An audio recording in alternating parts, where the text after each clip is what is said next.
All right. Okay. Hello, everybody. I think we are going to get started. Wow, full house today. I see a lot of familiar faces, including Stephanie Maroney here with me today, Maroon, talking Ben. Marone. Maroon. Marone. Yes, I should have asked you right before. Yes, I knew that. That's okay. Stephanie, Stephanie Marone, which we're going to. Stephanie has some big news that she just published on LinkedIn, which we'll certainly get into. But it's great to see everybody today. Stephanie, how are you? I'm great. How are you doing? Fantastic here in very gray Chicago. I know that you're out in New York. I don't know if the I'm weather's in New any better, York but and I'm in the office today and I brought some really cool stuff. Ben, can you see I see my Mr. Stay Puff. my Stay Puft? Yeah. I do absolutely. Is there a story behind the Stay Puff that we No, want to just that go? I love like I've got other stuff like if I you can say I've got Star Wars, I've got Nice. French bulldog stuff. I just am a little bit of like a geek when it comes to those kinds of things. And I was in TJ Maxx and there was the Stay Puft Marshmallow Man. And TJ Maxx tells you what you need. You don't tell TJ Maxx what Ah, you need. I It was agree. that I agree. it was there Stay and I just had to have it. Yeah, TJ Maxx comes through in a clutch with everybody. I don't know how many people on this call were saved by TJ Maxx during the holidays. I certainly was one. What do you get for the brother-in-law who has everything? I'm not sure, but TJ Maxx always sort of comes through. But I definitely take your point. We're going to let everybody come in. We still have some people coming in. We're gonna maybe 1 or 2 more minutes, but yeah, really excited to sit here and chat today with Stephanie Marone on how to use LinkedIn in 2023, build your brand. This is really focused on anybody who wants to get the most out of LinkedIn, with a particular focus with partners, building brand around partners or thought leadership. So we're really excited to kind of go deep into that. And I couldn't think of anybody else to have this kind of cool conversation than Stephanie here. If you're not following Stephanie, please go ahead and do it on LinkedIn. I think she's the only other person that I see routinely that has the video in your profile, just like I do. You know, the Yeah, that's little video actually, prompt. it's funny, Ben. People don't use it, and I don't know why. It's so easy. Anybody can I do don't it. And know why either. if you guys, I think people are scared, to be honest. And I think Yes. it is scary, like to put that on. But I can show you guys how. Like, go check out. I think, yeah, Emily. I hope I'm saying your name right, but she put it in a link to my LinkedIn profile. Please link in with me, and I will. Like I'd love to link in with everybody, but I'll be happy to like share with you guys some thoughts about those things. But I think it can work for everybody. And like now I'm like managing my brand working in house, Ben, and also consulting as Mm-hmm. well. But there's like a fine line. I think a lot of us who like work in house and have a full-time job and like we want to build our brands, we want to use LinkedIn, but we're not sure like what's appropriate and what's appropriate, what's not. So we can talk about all of that today because it's been something I've navigated, being a consultant and then being in house and being a Yep. consultant. So there's a lot of things to think about there, exciting things. But yeah, and by the way, if you guys like my posts or Ben's posts or someone else's posts, you can click the bell on someone's profile to receive an alert when they post an Yes. update. Yes, totally. So we're going to get all into all of that. I think let's go ahead and formally kick off. Welcome everybody. Nice showing today. I am in Chicago. Stephanie is in New York. Please put in the chat where you are from, and also if there's anything that you'd want us to talk about today. We have some topics that we're going to go through. It was in the disclaimer in the description. Mexico City, what's going on? Never been, but would love to be there. Yeah, let us all know where you're at. We'll go ahead and kick off. Just some quick admin and accounting stuff. The first is Jacksonville, Florida. I was born there, but then I moved to Miami, Florida. Jacksonville, great place. Calgary, Alberta, fantastic. Angela from Argentina. Congratulations on the recent win. So we're going to go ahead and get started. just quick admin. One, we are going to have a Q&A at the end of this, about 5 minutes. So please go ahead and put your questions in the comments. Emma Roy, our events manager here, will be the one who will be looking after that. But don't wait until the end. If you see something that you want us to talk about, please go ahead and stop us. And Emma will prompt us with the question, and we'll get into it. So hopefully this is more of a conversation than a presentation. All right. And then finally, of course, everybody will get the recording. So if you have to jump out early, want to go enjoy that good weather, maybe in Puerto Rico. I don't know what it's like in Argentina today, but yeah, if you're going to step out, vitamin D is good for the soul, definitely. Okay, so we're going to go ahead and get started. We're going to start with okay, we're going to, I was prompted to update my driver, but let's go ahead and share my screen. Hopefully everybody can see my screen. Are we good with that here? I can everybody see my screen? Okay, fantastic. So, all right, so let's start from the beginning here, and we'll go ahead and get started. Wow, give me a second to try. Yeah, Ben, while you're doing that, I have a question. Why do you guys use Teams? Go ahead. Ben, why do you guys use Teams and not Zoom? That's a great question for Emma, but I think I can give the short answer. So Teams integrates with, we're a team shop, we're a Microsoft shop, but also I think they have a great webinar feature now that they're trying to kind of roll out. So, but Emma, any questions about the difference between Teams and Zoom for using for webinars? Well, one obviously is the great integration that it has. It works. We found that it works really well. However, I will note that Zoom is a little bit more user friendly. Teams does require a little bit more brain power at 8 a.m. in the morning, which is something that I am getting used to. But I do, so far we've liked it. We are testing them both out. So keep your eyes out. Maybe we'll do Zoom on the next one. But we do have Teams. We do have a Teams account, and right now we don't have to upgrade for Zoom. Okay, I always have trouble with Zoom. Yeah. I'm sorry, with Teams. Like, it doesn't even let me into meetings. So I've never actually done a webinar on Zoom. I didn't even know you could do it. So that's cool. Wow. Awesome. Yeah, we'll see. We'll report back. Maybe I'll do a social post on it, the difference between Teams and Zoom. But yeah, if you are a Teams person, they do have webinar functionality that is a little harder, but pretty robust and integrates with things like LinkedIn, integrates things with the rest of your Microsoft account, all the rest of it.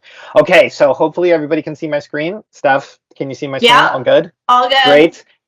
There we are, Ben Chirboga, Chief Growth Officer here at Nexl, sitting down with Stephanie Marone on how to use LinkedIn in 2023 and beyond. But before we get started, I want everybody to join me in congratulating Stephanie on her recent new role at a very prestigious law firm in New York. Stephanie, I'll ask you to just talk a little bit about it, but Stephanie is going to be joining as the Director of Business Development and Marketing at Kaplan, Hecker & Fink, LLP. If you know, really powerhouse litigation firm in New York City, led by a handful of really, really great partners. But Stephanie, yeah, tell us about the journey back from outside, back into the in-house, back into the belly of the beast. Yeah, you're actually the first folks I'm talking to about this. So it's great. So this was very unexpected. This was, I worked with Robbie Kaplan, who's the founder of the firm 20 years ago. So I always say, Ben, relationships are everything, and that we kept in touch over LinkedIn and all of those great things. And I wasn't looking. I have a successful consulting practice over the last 3 years, which was also kind of unexpected to become a consultant. But I always said I would go back to law firms, Ben, but I said it would need to be the right firm. I didn't want to go back to big law. I didn't want to go to a firm where I felt like I was managing tons of people and not able to do actual work every day. I really like the sweet spot of small and mid-sized firms. That's the only firms I work with consulting wise.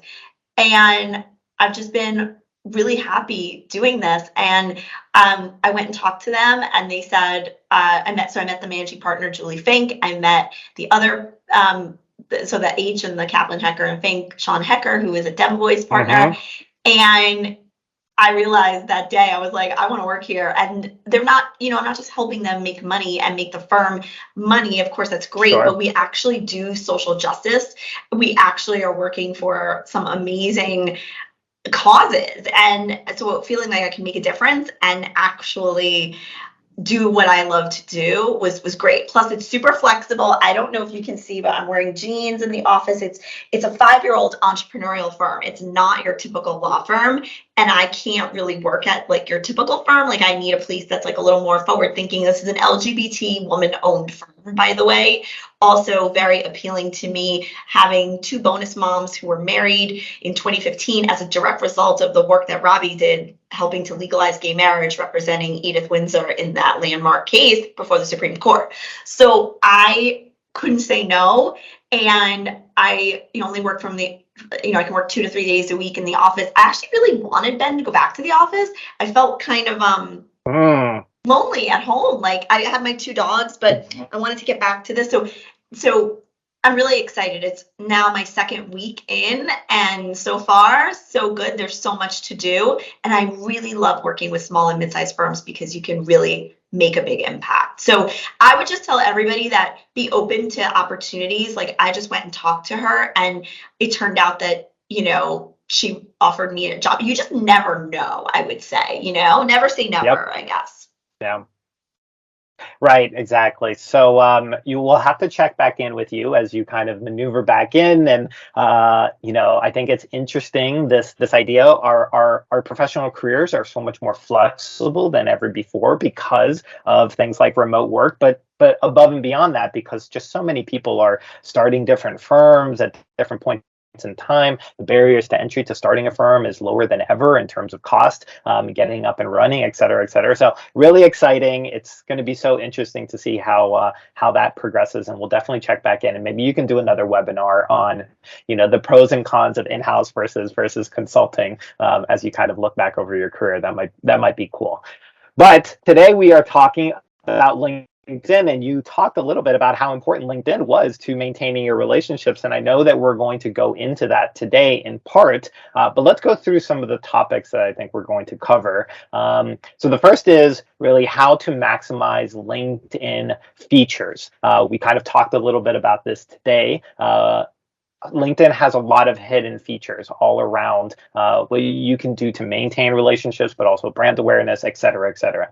The second is how to generate new business from LinkedIn. So we're going to talk a little bit about how to move from awareness to actually converting and turning your relationships really into new business. The third is how to get firm-wide buy-in for social media strategies. And I know that Stephanie's going to walk us in. There's a lot of change management that can go into this, but really, the power of LinkedIn is to have an entire firm's presence really on there, and really pushing things out via the entire firm through the personalities in the firm. And then finally, how to develop different content strategies and different content campaigns around LinkedIn. Not the same things that are going to work maybe in your newsletter typically work on LinkedIn. So we're going to go through that as well. Stephanie, whenever you take a look at this, what's if somebody was thinking about what's the most important thing, of course they're all important, but what's your favorite to sort of think through and talk through whenever it comes to some of these topics? Oh my God. I mean, I don't even know where to begin. Like, there's so many good things here. I think I'd love to know from those folks attending, like, what do you want to know most about when it comes to LinkedIn? Are you interested in learning more about LinkedIn for your organization, for your firm, or for yourself individually? So that would help us like tailor the discussion today. So, are you trying to coach lawyers into using LinkedIn more? Are you wanting to use it for yourself? Is it a combination of both? I think that there are many people who are afraid to post, Ben. There are many people who feel, a few things. Number one, the bar is very low with law firm market when it comes to LinkedIn. The LinkedIn posts I see are very dime a dozen. They're very similar. And I really would like people to think outside the box a little bit. Maybe don't use inspiration from other firms, but just kind of think about things that they could do. So there's a couple things, right? There's your LinkedIn company page, which I think, everybody should be thinking about engagement and the right things to post and when to post those. But then there's also several other things to be thinking about. Number one is getting your lawyers to share content that the firm posts and make sure they have training on how to do that. Then there's another aspect of it, which is everybody is an ambassador for the firm, and especially on LinkedIn. Kids today, I want to say clients of today, were born with an iPhone in the crib. iPhone in their pocket, yeah. Yeah, so they're 100% looking you up online. Like if I get the name, Stephanie Marone, she's a great lawyer. Guess what I'm going to do? I'm going to type her name into Google, and I'm going to search for her and find out information about her, and also her website bio may be it's either, so LinkedIn has very high domain authority, meaning it's either your number 1 or number 2 Google search result. And that is irrespective, Ben, right, whether you use LinkedIn every day or every year. Okay. So this is why lawyers and law firms need to care about LinkedIn, because very often people go to Google, search for the name, and bypass the lawyer's bio on LinkedIn. They go right to LinkedIn, and they want to see who who they know. And this is why I always say, like, it's very, very important to make sure that you have the right connections. Like somebody said to me, Stephanie, how do you know so-and-so? She applied for a job at our firm. It's so, it was very interesting because I didn't know that person. And so I was like, well, maybe I shouldn't be connected to them. Or maybe sometimes there's situations where you are connected to somebody and you don't want to be. So, there's a lot of things to think about. So LinkedIn has come out with a number of new features on the company page side and for individuals. And I think a lot of people don't use them. There is a way to very carefully build your own brand while also having a full-time job. And so, not everything you post has to be about your organization. So I think that's also something to think about. So if there are specific questions that folks have, put them in the chat, please, too. Absolutely. So we're going to go to the first topic, I think, really how to maximize LinkedIn features. But to kind of frame the topic, I want to kind of look back, go back into the past a little bit and go back all the way to 2017. 2007. It's been told that maybe we are entering a new soft period in business, even the R word, recession. And when we take a look back at the last major recession, or maybe the last great soft economic environment in 2008, when we look at the difference between how law firms specifically came out, what we notice is a very K-shaped or uneven recovery. There were firms who have gone on to do incredibly well during that period of time and actually surpassed their 2007 gains, while others have not really exceeded or even come back to those pre-2007. Now, what's the difference? In some sense, it was the same lawyers mostly at the firm, right? So from the perspective of the lawyers were exactly the same. The work product was the same. But why is it that some firms did incredibly well in the subsequent years, and some some law firms didn't do as well? And what we would argue, and what we've been arguing at Nexl, and I think we're gonna jump into here as well, is that there was a change in how some law firms went to market. Some law firms were able to do things in a new way and start to maybe leverage things like social media. They invested in their marketing. They invested in their brand. So this is just looking backwards and saying this is to kind of echo Stephanie's point. Marketing is important and more important than ever before, especially as we come into a recession, but just more generally as law firms become much more competitive. So let's go into our first topic, which is how to maximize LinkedIn features. So Stephanie, you want to take us away? What do you think about LinkedIn features? Some of the secret ones, some of the main ones, Yeah, how do you Yeah, think about so, this? we can go like a number of different directions for this because there's like stuff to talk about for company pages and then for individuals, but let's talk about individuals. Okay, and you brought up one to me, Ben, earlier, which is, I don't know that a lot of people know that you can actually record up to a 30-second video, an introductory video, it goes like right where your profile picture is. So you can record this video you can only do it on your phone, okay? And it doesn't have to be 30 seconds. It could be 15.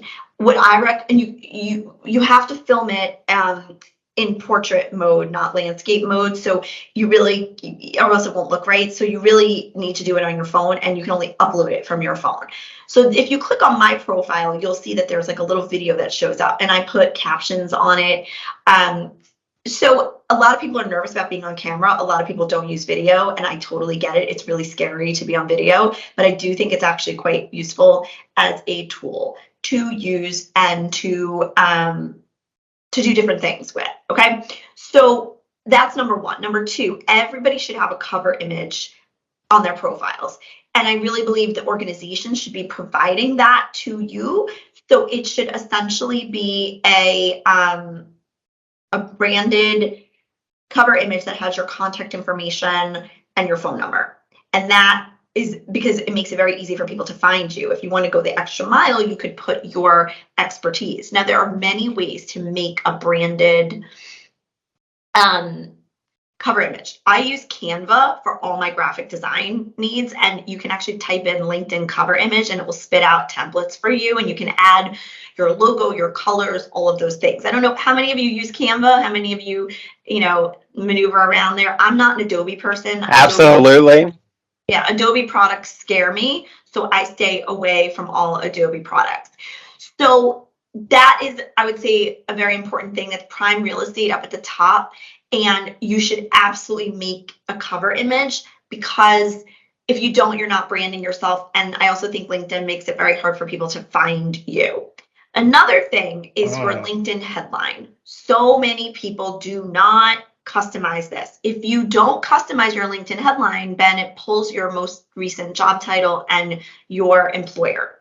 And that to me is not a good way to brand yourself. So I'll give you an example. For a lot of lawyers, they'll put their title, associate at X firm, partner at Clary Gottlieb. That doesn't tell me anything about what you do, why you do it, for whom you do it, all of those things, okay? So what I think is really important is to customize that. And what I would recommend is not using overly self-congratulatory language, like really thinking about, what it is, what you want to be doing, who you help, and don't call yourself, like I see people like call themselves experts or pioneers. And that's really not necessarily what I would recommend in terms of being a strategic way to describe yourself. LinkedIn should be much more humble in a lot of ways, okay? So another area is the featured section. This is an area where you can pin items to your profile. So, anything that you have shared, you can repurpose it as and have it like posted right to your profile. So I don't know, for those of you who haven't used that, I can certainly try and share my screen and show you, but I love that. So you post something, you click on the 3 little dots on the right-hand side of a post, and it brings up a menu, and you ask it, it'll ask if you want to save it to your featured section. And I would recommend putting things like a link to subscribe to, like if you have a blog or a newsletter, some of your thought leadership pieces and awards you may have won. Basically, I want everyone to think of LinkedIn as a homepage. For yourself, it's like a website. You really don't need a blog anymore, because you can essentially produce articles and blogs and all of those things like right from LinkedIn, which makes life so much easier. And that's another thing. Every one of us who has creator mode turned on, and if you want to know whether you should turn creator mode on or off, I can talk about that. If you have creator mode turned on, you can actually put a link to you can actually set up a LinkedIn newsletter. LinkedIn newsletters, for me, and you could do this as a company, you could do this as an individual. They are one of the most powerful ways to reach people, because every time you publish an issue, Ben, it goes to someone's email address and shows up as a notification. Most law firms are not using them, or if they are, they're not using them in an effective way. So I'm bringing up your profile right now. Hopefully everybody can see that, and maybe we can point out a couple of the features that you just went through. So the first, I think, was the video, the profile video. I think I sort of hovered over it, but there's your profile video. If you refresh your page, you should be able to see the video. Okay, let's do that now. Try It's going to be a little. Let's try it. My computer always gets a little slow with Teams. I'm sure everybody else when they're trying to share their screen. Yeah, that's one of my pet peeves with Teams. Yes, I know. It's a lot of CPU, a lot of power. So let's see if you show back up again. No. And let's hover on the photo. I think maybe it'll come up. There you are. There it is. Okay, there it is. And if you click on it, you'll see the whole thing. So if anyone's interested in learning how to do that, I have some resources on my blog that you can see. And my blog, Emma, if you want to put that, it's just the socialmediabutterflyblog.com. So, Sure. And there were other things I mentioned. You're right, the cover image. Don't use the one that LinkedIn, they have like options you can pre-populate. I don't like those.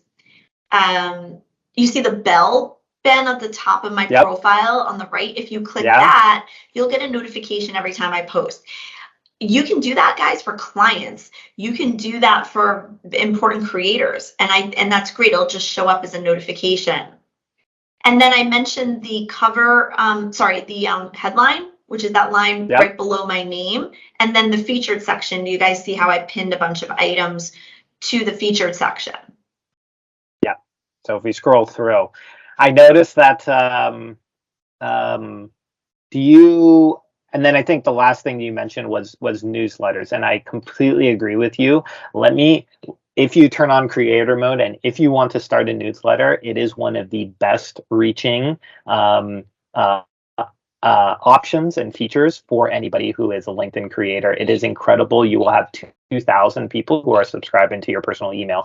Can you talk a little bit more about creator mode and how to turn it on and sort of some of the benefits of that before we go to the next topic? Yeah, absolutely. So creator mode is, so this is why you see how it says talks about legal marketing, LinkedIn strategy, LinkedIn training. If you've ever wondered why people have like hashtags next to their name, that's why. So I don't recommend putting on creator mode unless you have more than 1,000 connections. And the reason is that it's going to change. The biggest change with creator mode, Ben, is that it changes your default connect button to follow. And that's not necessarily a bad thing, but you have to then, you have to go and change it yourself to, you can go like in later on and connect with those people. It's just like one extra step, okay? So that is something to think about.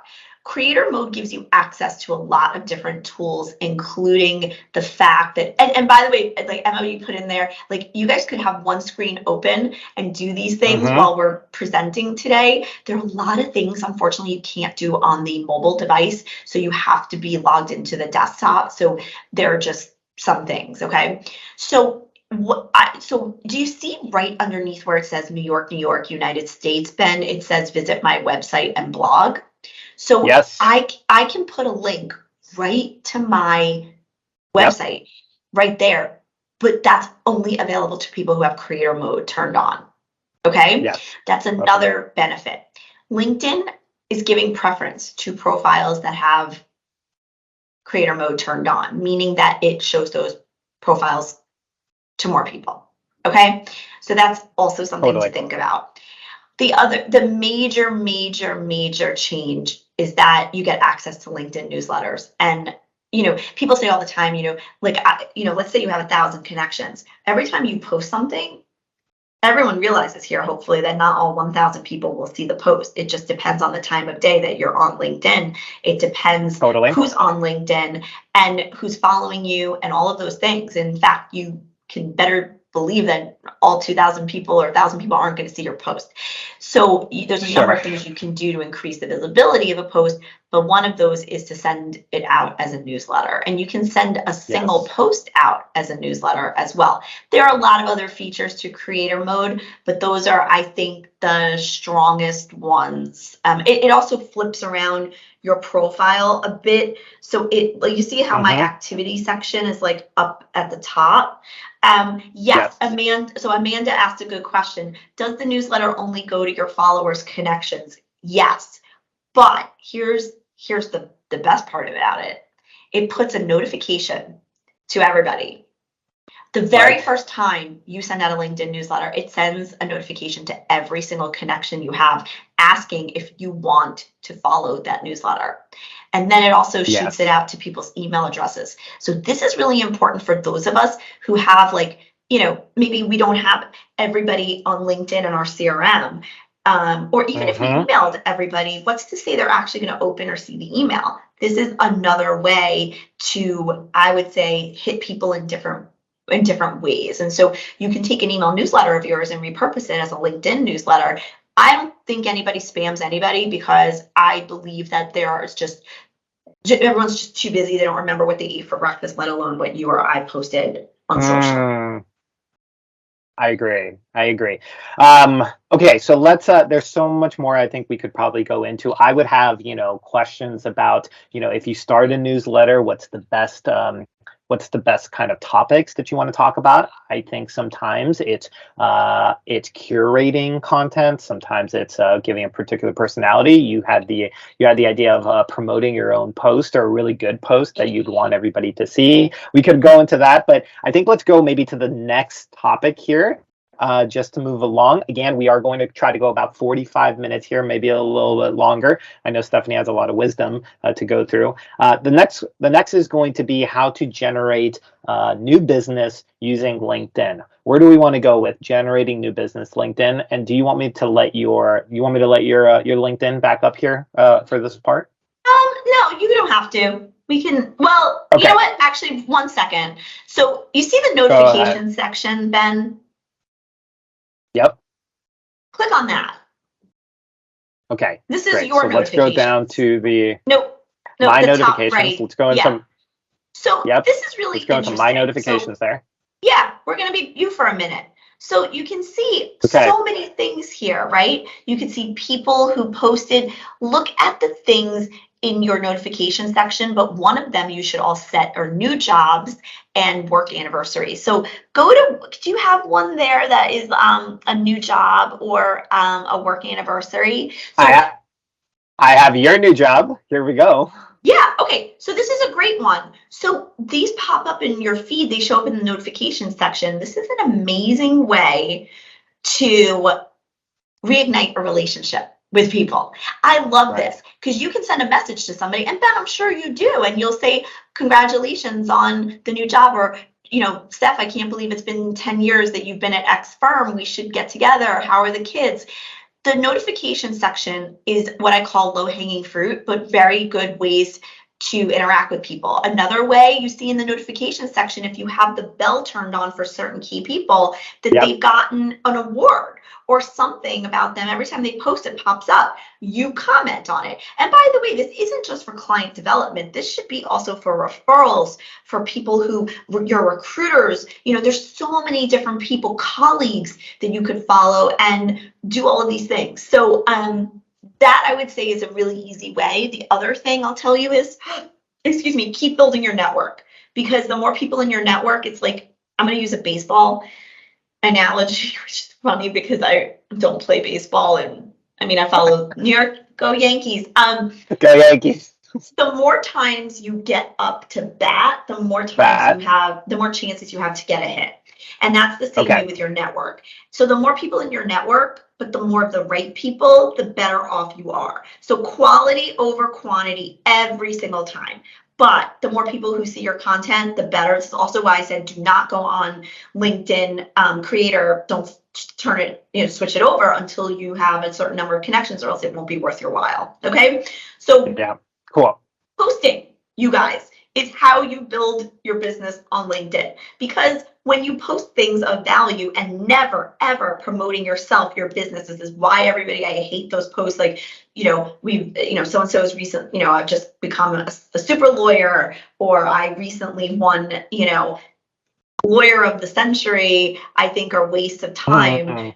Sharing thought leadership and things of value helps to establish your brand and makes you a go-to resource. And honestly, at the end of the day, being top of mind is really the most important thing, because there are a lot of people who do what you do and who do what I do.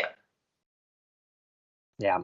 Okay, so there's a lot in there. Let me ask a little bit about, I think a lot of people struggle with this differentiation, especially whenever it comes to building business, between what's the right balance between promotion, letting people know that you're good at what you do, versus trying to solve other people's problems, talking about other people, promoting other people, platforming other people, just speaking to updates. And then maybe the last is, where does the personal come in? Where does the opinions, where do the personal life, where does all of that get integrated? And how does Stephanie sort of think about these kind of three buckets? And if you're a marketer out there, or from all my marketers out there, we can think of things like top of funnel kind of awareness. We can think about middle of the funnel kind of education, and then bottom of the funnel conversion into actually opportunity. So how do you think about the mix? Okay, these are all really good questions. So let's dive right in. Okay, so, and someone's trying to call me. Okay. Okay, so here a lot of congratulations. Yeah, right. So, okay, here are a few things to think about. There are a lot of things within your brand that you can do, and everyone's a little different. Okay, some of the things involve you have to be comfortable, right? So everybody here is on here because they want to do more things with regard to LinkedIn, but I also think that a lot of people like video or sharing stories isn't going to be for everybody, and that is totally okay. Okay, so like everyone's a little different with regard to those things.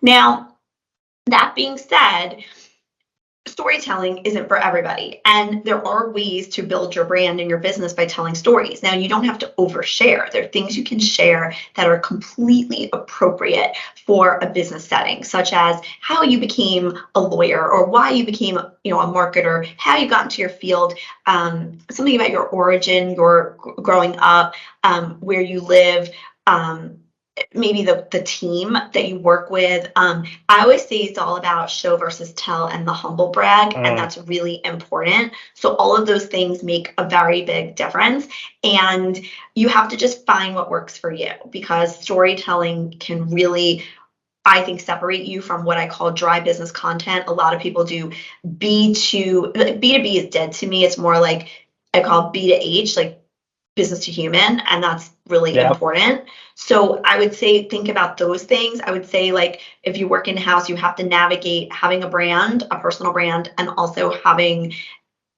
your own, like, what do you share from the organization? And I think there's a fine line. If you're sharing things from your organization, you need to have much more of a personal take on it. Don't just instant repost. Explain why you're sharing things, explain what it means, or else people will get confused. But you can absolutely build your personal brand in addition to working full time. And I think you should be, because even if you're not looking for a job, there's tons of opportunities out there, Ben, such as being on a board or getting asked to speak at conferences. Like, there's just so many things. So I would just tell you to think about those things. Yeah.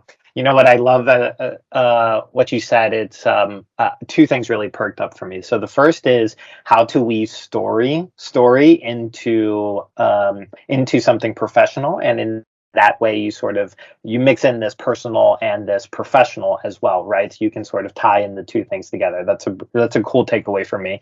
The second is this reposting. I know a lot of people repost. but they tend to just repost without a purpose, right? And what you sort of said is use that reposting space to really kind of comment and let people know that, hey, the reason that I'm reposting this for you, my audience, is because XYZ. I think that you would, this resonates with me for the following reasons. I would take note of this particular part if it's just if it's just, you know, an update about the firm, et cetera, you know, put your extra spin on it, because that allows you to kind of bleed through your own personality. Two sort of good takeaways there. What do you think? Anything else anything else when trying to navigate this personal versus professional that helps you kind of stand out on LinkedIn? I think just being real. I mean, again, I'm just going Yeah. to say, like, business to human. A lot of people are not comfortable doing that. A lot of people aren't even comfortable posting. So I think you just have to Yeah. pick. I also tell people to pick content pillars, Ben. You've got to pick 3 to 5 areas that support your brand and your business. And then those are the areas that you will really focus on. And then don't deviate from those. Like, get to know, you want to be known in those areas, like LinkedIn, like personal branding, those sorts of things. Great. So let's go to any questions, Emma, on this topic specifically, the sort of differentiation and building business from LinkedIn, specifically by thinking about really being authentic and being yourself. I feel like that's Stephanie's big takeaway. Any questions on this? Anybody want to drop some clarifying questions that want us to go through? Okay, we'll go ahead. Go ahead, Emma. It's been Great. quiet so far. Okay. It looks like Stephanie is catching everybody's questions before they even have a chance to drop them in the chat, which is obviously what we want to see. Love it. Let's go to the next, Stephanie. So we have how to get firm-wide buy-in for LinkedIn campaigns. I think we talked a little bit about this before, which is, LinkedIn can be very powerful for individuals, for personal brands, but whenever it comes to building the firm brand, there's nothing like having the entire firm really together, moving as one sort of cohesive unit. So how do you think about getting buy-in? Some tips and tricks or anything that you've learned over the course of the last couple of years? You have to show people the value. That's really what it is. So, like, what's in it for them, show them successes, show other firms, show other people. Those all make a lot of sense. So that would be my recommendation there. Awesome. We have a really quick question for you, Stephanie, which is it true that LinkedIn privileges pictures over posts and posts with pictures, if I'm reading the question correctly? Yes, they do. So there's a number of things. Pictures, yes. Pictures with people tend to do better. It's not that LinkedIn prefers them, it's that they get more engagement. That's why video does really well. So you should use videos, you should use pictures of yourself, but people are really uncomfortable with that. Yeah, that's true. Any tips about how do you get over that? If they do really well, how do you get over pictures of yourself? What's your mindset whenever you go into something like that? I mean, I just feel like, I worry with it all the time, and I mean, it's scary to put yourself out there, but I think it does really well. It's not for everybody. That doesn't mean that your posts that are just text only won't do well. Like, they will, but it's scary to put yourself out there. Every day I put myself out there. I get uncomfortable doing it, but I do it. And the question about ensuring the picture goes with the text, I mean, I wouldn't use a stock image. I think that those, don't really tell a full story. Your whole goal with social media marketing is to get people to stop the scroll, and getting people to stop the scroll is very important. It makes people excited about content, and you do that by resonating with people. Again, business to human, so human faces show, there's just much more there. So that's what I would say. Try doing it a little bit here and there. One other thing to think about, everybody, is that don't get hung up on the number of likes you have on a post, because they don't tell the full story. There are a lot of people who are liking your content but not actually ever liking it. And so that's also something to think about. Agreed.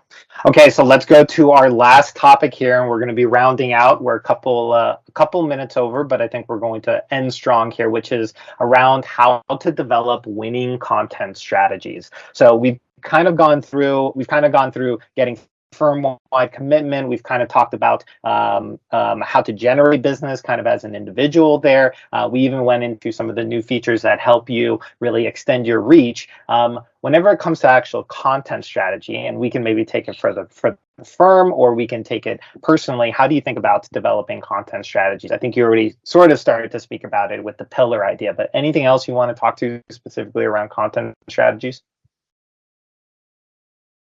Well, I think developing your content pillars is really important, making sure that you are thinking about the different things that you want to be known for and really only sticking to those. So I think we covered that. So I would just tell you to you don't need to post every day. You can post a few times a week, and that is better than posting every day, because I think that content, it's about quality versus quantity, and that's really important as well.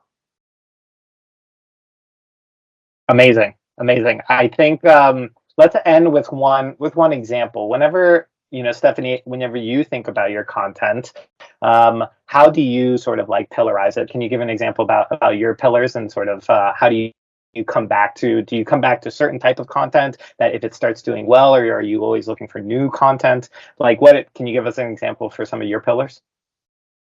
Yeah, I mean, so my pillars would be LinkedIn. My pillars would be content marketing, legal marketing, and then I do talk about women's issues and just navigating workplace issues. So I put those as a bucket, like professional development.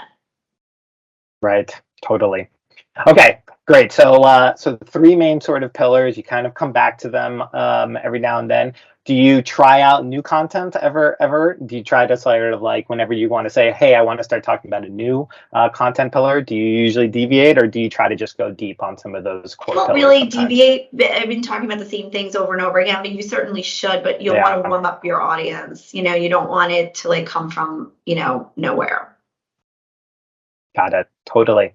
All right, well, I think we are 4 minutes over, but I want to kind of wrap up, see if anybody has any questions. This has been really, really great, Stephanie. Thank you so much. Emma, let's check in really quickly and see if anybody has any final questions for Stephanie before we go. Anything that we didn't answer?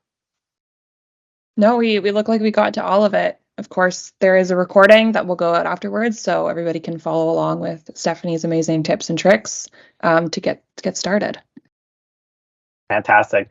So Stephanie, why don't we go out here a little bit toward the end? We want to thank everybody for showing up, and we will certainly be back in 2 weeks with another One Firm webinar. But Stephanie, any final tips that you want to leave us with? Anything that we didn't go over? Anything that you're thinking about on the LinkedIn side? Yeah, I would just say have the courage to put yourself out there. LinkedIn isn't going anywhere, and so we need to be present and visible on LinkedIn, and that's just super important. So make sure that you're doing all of those things, and make sure that you realize that your clients, referrals, everybody, recruits, they are all still online, and LinkedIn is there to stay. Definitely. Well, the earlier you start, the better. If you didn't start now, it's like planting a tree. What's the thing? It was 10 years ago, or start now. So we push everybody to go out there. You do have a story to tell, like Stephanie said. People are interested in other people mostly versus businesses, but that doesn't mean that you can't generate business on LinkedIn. But it's really that merge between the human to the business and the business to the human. And if you can do that, I think you're going to have a lot of success. So thank you so much to Stephanie Marone. It was great to meet everybody on here, and thank you for showing up. And let's go ahead and get out of here. Thanks so much, everybody. Take care. You will receive the recording. And if you have any questions, please follow me. I'm always open book. And thank you again, Stephanie. Thank you so much. Take care.